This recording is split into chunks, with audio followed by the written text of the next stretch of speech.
bàbá alákànbí ṣàmì mọ́lẹ́ṣà ìmọ̀ gangan ló kú pé sọ pé àwa lọ́mọ bàbá làwọn nìkan àwa lọ́mọ bàbá làwọn nìkan kíkún ẹ̀mí ẹ̀sìn là ń bẹ̀lú wa fàlàyàgbé àtàwà tí wọ́n kọ́ pẹ̀lú gbogbo ìjọba tó kéde lẹ̀ kíre wọlé níbi owó ọdún náà.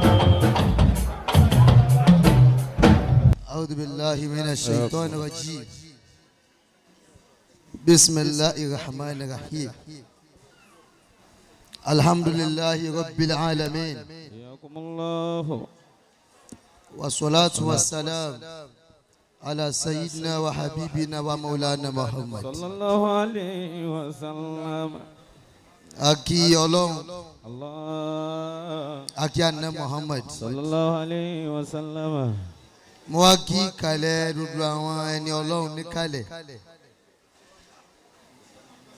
mo darí gbogbo kíkí náà sọ́dọ̀ Maulana Sheikh Ahmed Al-Mukhtar أدام الله حياته. bàbá wa gbà aláìnlá mo kí ọlọ́run lára yín púpọ̀. ولله سر في علاك فإنما كلام العداد ضرب من الحذيان كلام العداد ضرب من الأزران. afawa gbà Sheikh wa Abdul Wahid Àríṣekọ́lá ẹ pọ̀ púpọ̀ bàbá gbogbo àwọn tó wà lẹ́yìn yín ẹ̀yin náà lẹ lè dúró wájú tí wọ́n dúró lẹ́yìn afáàgbà tó ju ẹlòmíì lọ ni wọ́n ó mọ gbogbo àwọn tó ń tẹ̀lé Maulana Al-Mukhtar afáwa gbà ẹ jẹ́ ká fà òjòkó náà afáàtọ́ yìí bàbá wa kún fàákùn lójókòó yìí afáwa gbà Al-Gamawi bàbá wa gbà Àríṣekọ́lá bàbá àwọn tó wà lẹ́yìn yìí ẹ̀yin náà lè dún wájú tí wọ́n dúró lẹ́yìn. walillahi sirrun fi ulaka fa innama. ọ̀dọ́ yín láti padà wá rí i pé àṣé kò sábúrú ń bi kéèyàn tẹ̀lé yàn ẹni tí ò ní tó lè gbé e ga lára tẹ́lẹ̀ ni ó mọ̀ sọ pé òun ò lè tẹ̀lé nìkan. bámi ìzáwùdí fati nàkìrẹ́tù ìlàlí màrífàtì sọ́ọ́rátì màrífàtà. tí wọ́n bá ṣe ìdọ́fà nàkìrà sí màrífà sọ́ọ́rátì màrífàtà ni ó di màrífà nù. èèyàn lè tẹ̀lé èèyàn irú ta ló fẹ́ tẹ̀lé ni kó wò dáadáa. èèyàn mẹ́ta la gbọ́dọ̀ tẹ̀lé mẹ́ẹ̀ bá tẹ̀lé èèyàn mẹ́ta tó bá kọ oríire látọ̀dọ̀ Ọlọ́run yóò dorí ibú mọ́ ẹ lọ́wọ́. àkọ́kọ́ ẹni tá a gbọ́dọ̀ tẹ̀lé àfààní látàtẹ̀bí ìlìjàhìlà gbogbo wọn mọ kéwú tó fẹ́ kéwú tán tó fẹ́ jẹ́ èèyàn látàtẹ̀bí ìlìjàhìlà má tẹ̀lé aláìmọ̀kan wọ́n ní kí la aláìmọ̀kan ó ṣe fún yàn bí yàn bá tẹ̀lé bámi àjọláwò mi wọ́n ní ilẹ̀ anàlìjàhìlà yudillu bí yàn bá tẹ̀lé aláìmọ̀kan yudillu á da ọ̀nà rúmọ̀ yàn lọ́wọ́ torí pé òun náà mọ̀nà. ó yẹ kẹ́lẹ́ omi ó sì mọ̀ ṣe mùrídí lọ́wọ́ tó gbé ẹ̀ kalẹ̀ bíi ṣéwù pé ká máa tẹ̀lé òun bàbá Al-Mukhtar ẹ̀ ṣe jáìlù. alhamdulillah. ẹlẹ́ẹ̀kejì tá a gbọ́dọ̀ tẹ̀lé bẹ́ẹ̀ yóò bá ní lárí bẹ́ẹ̀ yóò jẹ́ yẹn láyé bẹ́ẹ̀ yóò bá kéwù tán tí ó rí kéwù lò táwọn èèyàn ó kí òun náà kóra yé wa látàtẹ̀bí àṣùdà wọn ká má tẹ̀lé oníke ta nínú àfa. bámi àti rìn nínú ayé àti pàdé àwọn ọmọ kéwù kan tó ṣe pé wọn ò ní ogun míì ju àwọn àfa tó kọ́ wọn kéwù lọ. wàlàkà musa mi iná. má dáná sí àbálùkùn ìṣẹ́jú méjì náà fún mi mo fẹ́ yanjú ọ̀rọ̀. látẹ̀tẹ̀bí àṣùdà má tẹ̀lé oníkèéta nínú àfa kò síbi tọ́ta ò sí bá mi èyàn lè pàdé ọ̀tá ní anywhere wọ́n ní kí ló oníkèéta ó ṣe fún wa tá a bá tẹ̀lé wọ́n ní lè anna al-hasuda yuridu zawala ni'ma al-hasud oníkè tàbí yẹn bá tẹ̀lé yuridu zawala nima bó bá rí i pé àwọn tó ń tẹ̀lé òun náà ti fẹ́ máa jẹ́ èèyàn díẹ̀díẹ̀ yóò ní kí wọ́n máa tẹ̀lé òun mọ́ bá mi àwọn àfáà kan ń bẹ wọ́n lè mú ọmọ tó bá lóhùn lọ sóde jálàbí wọ́n lè mú ọmọ tó bá ní ẹ̀bùn lọ sóde jálàbí torí wọ́n nífẹ̀ẹ́ kí jálàbí òun rí nǹkan míì lára ẹlòmíì tí ó tún wù ju ara wọn lọ. àlẹ́ àsúdù rí yuridu zawala nima ẹ̀ ṣe àsúdù òun ló fi rọrùn báyìí ẹlẹ́kẹ̀ẹ́ta tá a wá yín sí tẹ̀sí ń bẹ̀ bàbá Al-Mukhtar tó yẹ kó yẹ yín tó yẹ kí dodo wa yóò jà fún yín àwa gbà tí ẹ̀pọ̀n bá tó ẹ̀pọ̀n àwọ̀ àmọ́ ìjura wọn lọ bàbá wọn bí àwa náà dáadáa àwọn tó bí wa tóbi. alhamdulillah wa bẹ́ẹ̀ni kunna unasan mo ní o mọ jáná sí wa ìkúnlẹ̀ nù. kulaka siwati korimale bàbá Al-Mukhtar dodo tí wọ́n máa ní. wala walimajida akibara akibara. bàbá Al-Mukhtar dodo tí wọ́n máa ń ní tí wọ́n fi pèèyàn léèyàn làwọn tó bí wa ní làwọn náà ní látara àwọn tó bí wa àmọ́ njọ́ tá a rí tí tó bí yín a rí pé Ọlọ́run ló wà lára eléyìí kì í ṣoògùn kì í ṣọgbẹ́ kì í ṣètè wọn ló jẹ́ àgbà fún yín.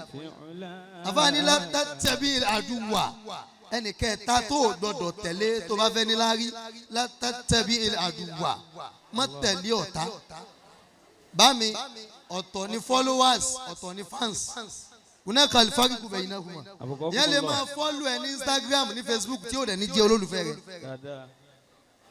àwọn kan ń fọ́lù wa tó yẹ pé wọ́n ń bà wá ló kọjá ni bàbá aláwọn kan tó yẹ pé bá ti wá bí lónìí nísìn ká tó délé òun náà ti mú post wa ta post pa wà ń sùn lérè òun náà ti post ẹ̀ sí under page irọ́ tó ṣí tó ń forúkọ wa tó ń fi ń dáhùn èèyàn ó ń fọ́lò wa àmọ́ kò fọ́lò wa nítorí pé ó nífẹ̀ẹ́ wa ó fẹ́ bà tiwa jẹ́ ni wọ́n ní kí ni àdúwò ṣe mí ẹ̀ bá tẹ̀lé bámi Al-Mukhtar wọ́n ní anal àdúwà yuridul halaka mí ẹ̀ bá tẹ̀lé ọ̀tá àdúwò yuridul halaka ọ̀tá ó fẹ́ kí tẹ̀yìn ó bàjẹ́ ni kò sábúrú bí kéèyàn ó tẹ̀lé èèyàn gbogbo ẹ̀yìn àfáà táwọn èèyàn fẹ́ tẹ̀lé ẹ̀yin ni ẹ lọ níwà tí wọ́n fi tẹ̀lé èèyàn àlífà nu ilé kọ́ ni ó sọ fáwọn àbúrò rẹ̀ pé ká máa pè òun ní bàbá wọn ní bọ́bọ̀ wọ́n mọ̀ pé kì í ṣe bàbá àwọn pẹ́ gbọ́n àwọn ni. bẹ́ẹ̀ni àlífà ni ó hùwà bàbá táwọn ọmọ ò fi gbé kú oníkú ẹ̀gbọ́n tí wọ́n máa pè ní bàbá. ànátú tábì ń lílímọ̀ ní uti fi jẹ̀mí ìyíra bì í kò sí tó fà tí nátú fi ń tẹ̀lé mọ̀ ní utu ó mọ̀ yí pé tábà ti fún mọ̀ ní utu ní rọ́fù òun náà gbàrọ fún tábà ti fún ní násíbà òun náà gbà násíbà tábà fún ní kọfúdà òun náà gbà tó bá ti jẹ́ muhara fún nátú náà jẹ́ muhara fún bí mà ní utu bá ti jẹ́ múná kárù nátú náà ó jẹ́ múná kárù bàbá Al-Mukhtar ìtí odò wa fi gbà fún inú bẹ́ẹ̀ dáhùn bá gà alóhùn tó gbé ká onílù bẹ́ẹ̀ dábàá gà alóhùn tó gbé ká bẹ́ẹ̀ dáhùn bá gà alóhùn tó gbé ká bẹ́ẹ̀ dábàá gà alóhùn tó gbé ká.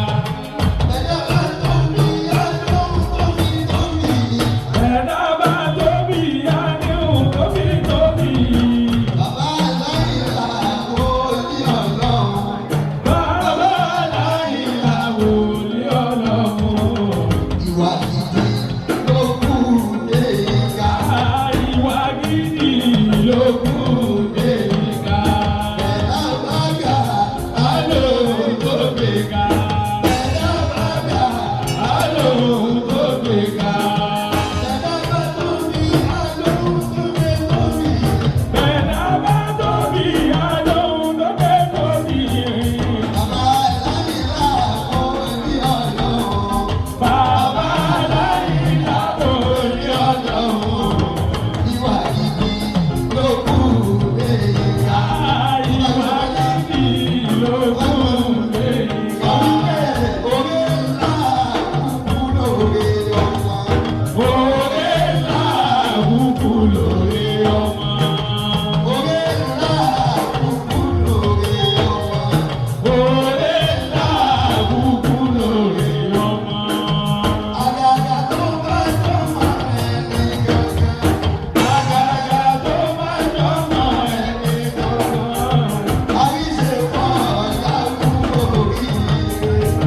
ọlọ́run kí ó wọlé Al-Qur'an èyí tí ẹ tó sọ yìí àgbọ̀ lọ́dọ̀ yín kò síjọ́ tá a pàdé yín tá a tún ní rí tuntun mọ́. bẹ́ẹ̀ ọlọ́run ló ní orí bẹ́ẹ̀. ọlọ́run ò ní jọ́ bàjẹ́ fún yín.